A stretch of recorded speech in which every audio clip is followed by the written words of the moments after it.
Hi. Hi. You know, you were right. I do love you. Never have stopped loving you.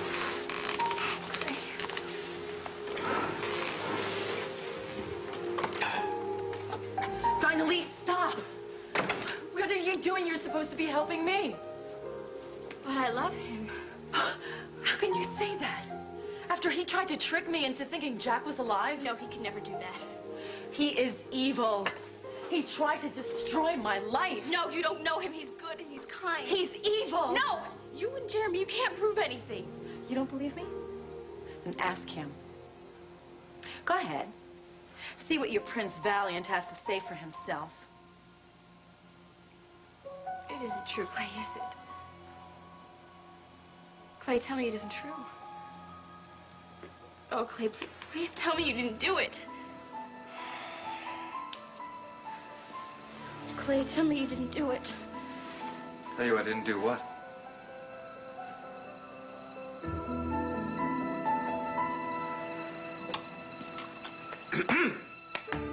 Special visitor for you, Stacy. Thank you, sir. Hello, Stacy. I'm Lars. Just ring if you need me. Charming. What does Lars do around here? If we get out of hand, he straps us to the bed. I see. Well, this, seems nice. For a mental institution? Well, actually, it looks very much like a real hospital. Except for the reality part. Ah, good. You're getting your sense of humor back. That is good.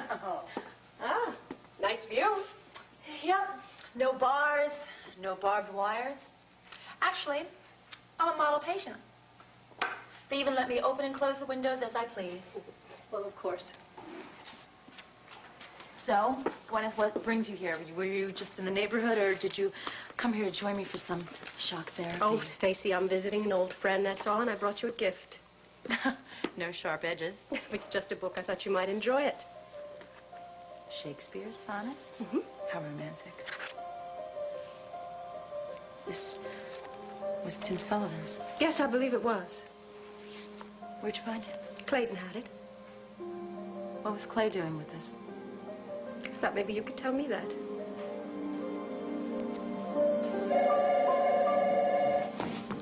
I got it. It's fine.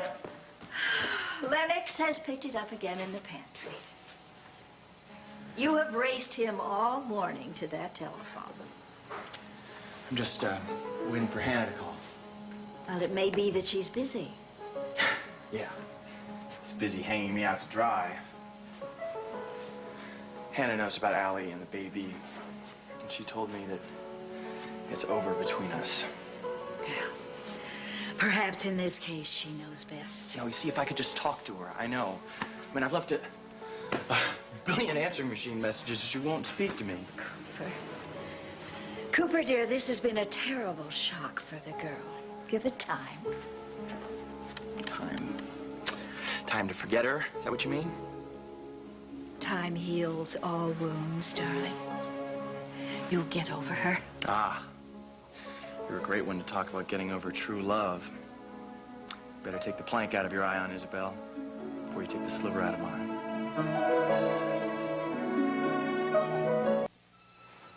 You've never gotten over your mystery man. You still talk about him like it happened weeks ago. That conversation was to be kept in the strictest confidence. It will be. Just us. All right, then. Let us drop the subject. Look at you. Look, see how upset you get after all these years? I am not upset. Yeah, right. Aunt Isabel, you did everything you could to forget about him. You even married another man, had his children. But still, to this day, you carry the mystery man around in your heart with you. Cooper, you do not know what is going on in my heart. Actually, I think I do. And it scares me. You know why? Because I don't want to be like you. I mean, I'm sorry, but I don't want to live my whole life knowing that I'm missing out on the most incredible part of it. Cooper, now you listen to me. You are going to have a child, and it is your duty to stand by that child and its mother. Here it comes, the Alden lecture, right? Wealth and social position grants you great freedom, Cooper, but it also gives you a greater obligation to face up to your responsibilities. I like that. Obligation in accordance with freedom. Some choice there.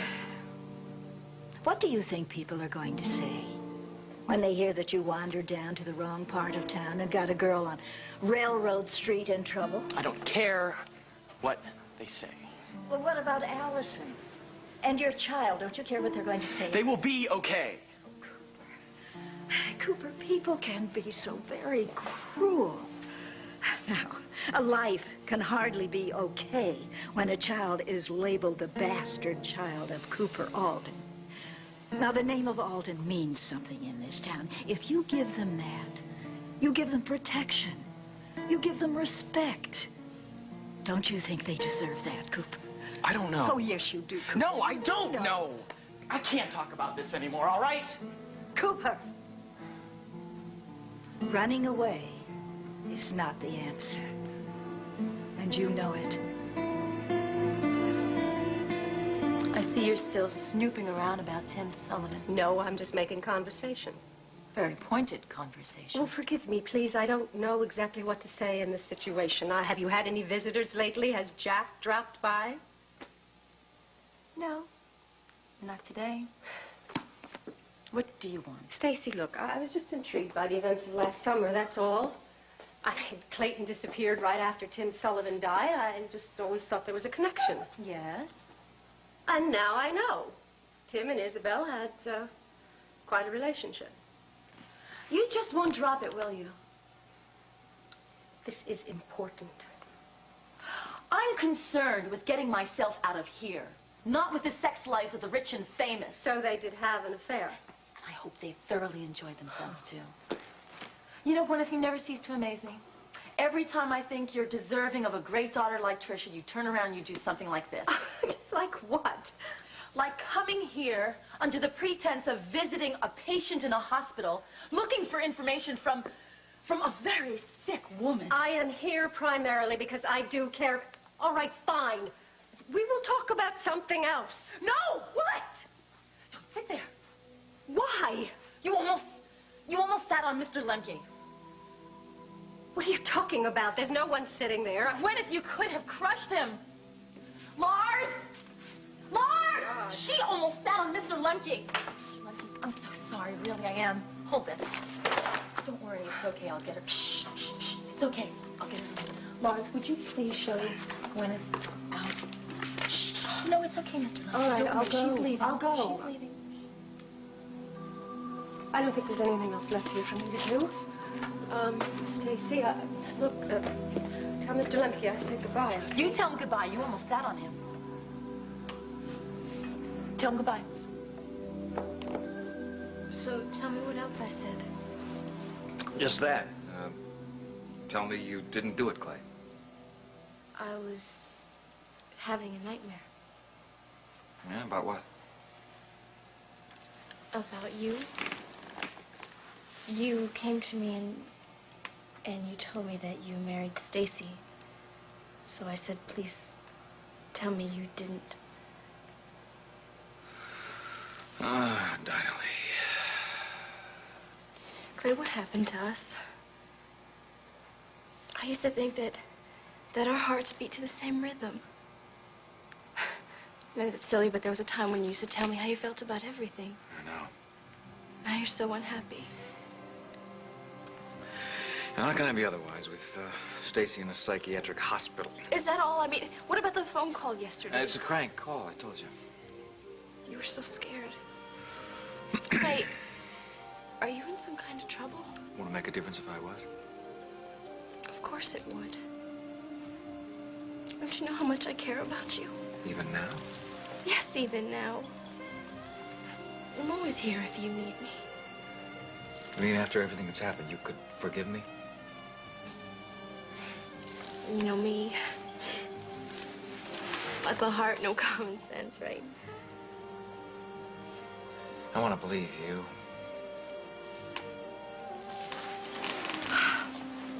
I can't. Wait, what are you doing?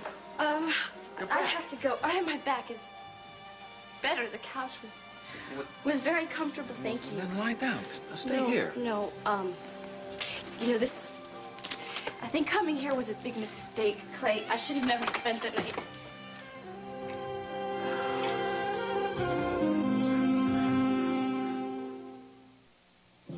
You've never been concerned about spending the night with a married man before. What's happened? I can't believe this. She hurt her back. Ooh, rough night, huh? You know, you always could be a little over-enthusiastic, Clayton. Goodbye. Try Epsom salts on that back of yours. Now, what finds you in such a spunky mood this morning, Oh, Gwyneth? let's just say my synapses are all charged up. Your synapses? That's psychiatric talk, Clayton. I've been to see your wife, Stacy. Remember your wife? I thought she was confused. My God. You dump Dinah Lee, you marry Stacy, and then you run back here to jump into bed with Dinah Lee. I don't know how you do all this. You have such a lurid imagination. The fact is that Dinah Lee hurt her back. Yes, so had you nothing to mentioned. do with me. She couldn't budge until this morning. And you just couldn't budge that photograph of her out of your desk drawer, could you? You went through my desk. Oh, your desk, my desk, we're partners. What difference does it make? A big difference. Actually, I was looking for the Crandall project. I didn't know where it could be.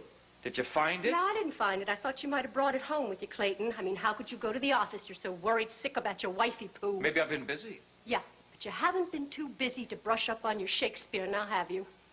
What are you talking about? A little worn volume of Shakespeare sonnets. Shall I compare thee to a summer day? Oh, how like a winter your absence has been from thee. What is it? Why is a little book from a maintenance man so important to you? What's going on? You mind your own business. My business is your business. Old habit. Get out of here! Fine. Terrific. Keep your secrets. Go ahead. Keep them for just a little while.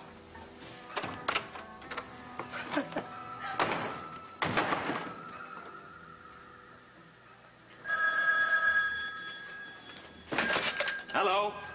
Hello, Clayton. Mother, what do you want, Mother? You must come back to the house immediately. I need to talk to you about your father.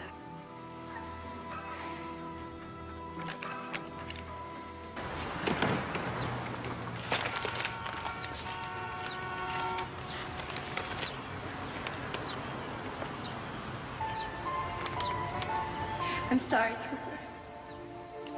But I can't love you.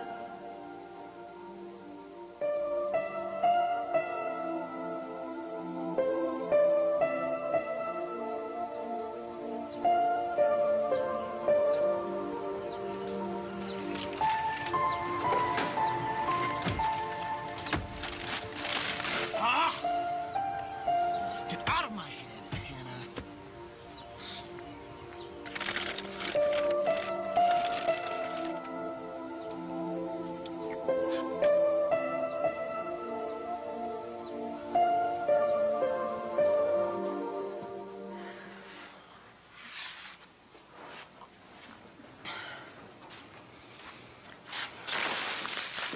Thanks.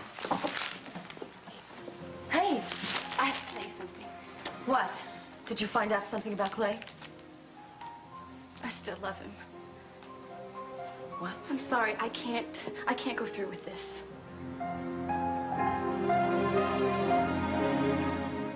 Look, I know I said it would help you, but I can't. Donna Lee, don't you want to know the truth? Part of me does, and part of me still loves him too much to care. Look, if he is innocent, then why didn't he just say that he thought it was Jack who was calling? Well, he didn't lie. I mean, he said it was a prank. Maybe he thought it was a prank. Okay, but logically speaking, why didn't he just say that? Stacey, don't ask me to be objective about Clay. I can't do it. So you're just gonna put the blinders on, fool yourself into thinking that he's Sir Lancelot? No, I'm gonna get away from him. Look, I can't be around him. I can't touch him. I can't think about him. I want to get over him. Darling, the best way to get over him is to take a really good look at him and see him for who he is. I swear you'll find out that there is no love for the real Clay Alden. You're right. I do need to find out the truth for myself.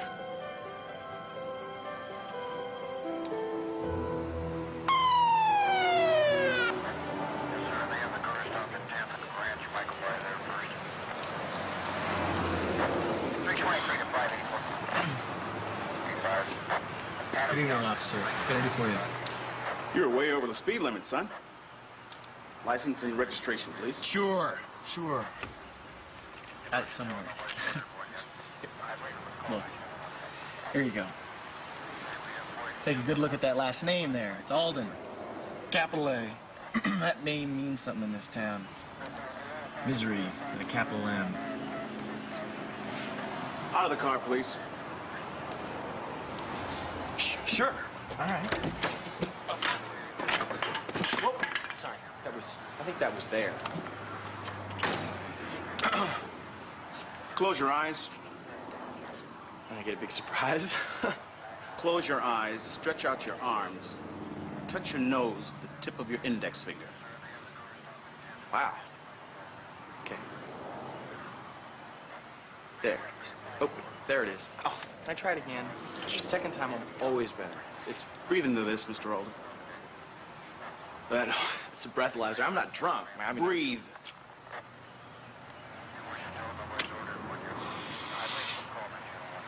Satisfied? You're intoxicated. Bummer. Okay, well, I guess you gotta write me a ticket. Do what you gotta do. I understand. A job. Turn around. Place your hands behind your back. Wait, what are you doing? I'm going to jail. Take people who drink and drive off the streets.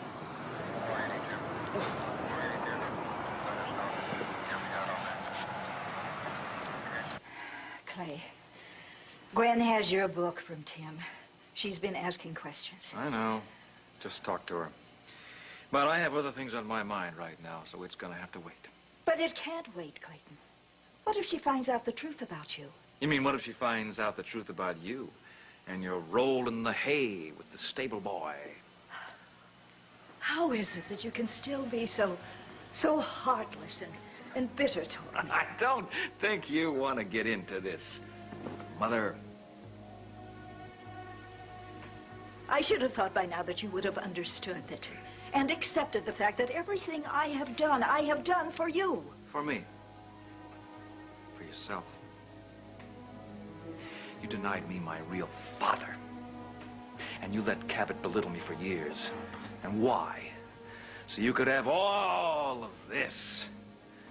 Now, you were not about to let a little mistake like me come between you and the Alden Empire, were you? I have wanted all of this for you. To give to you as a gift. Bought and paid for by me. Your dirty little secret.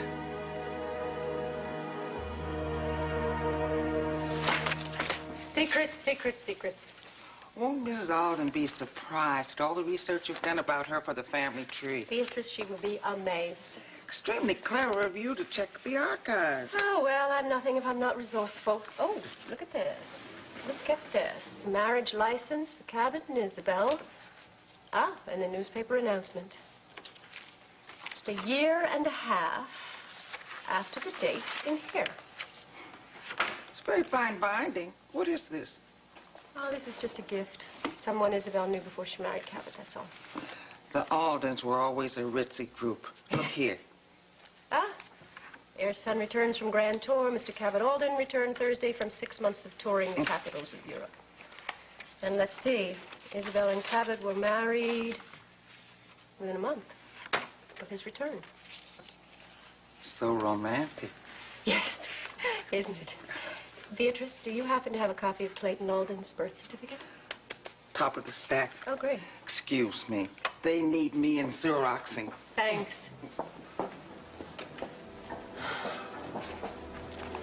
Cabot and Isabel's marriage license and Clayton's birth certificate.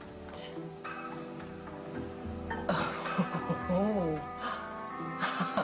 This is certainly romantic, Isabel, you little sly fox, you. I always knew Cabot was powerful. But really, it was 3,000 miles away when Clayton was conceived.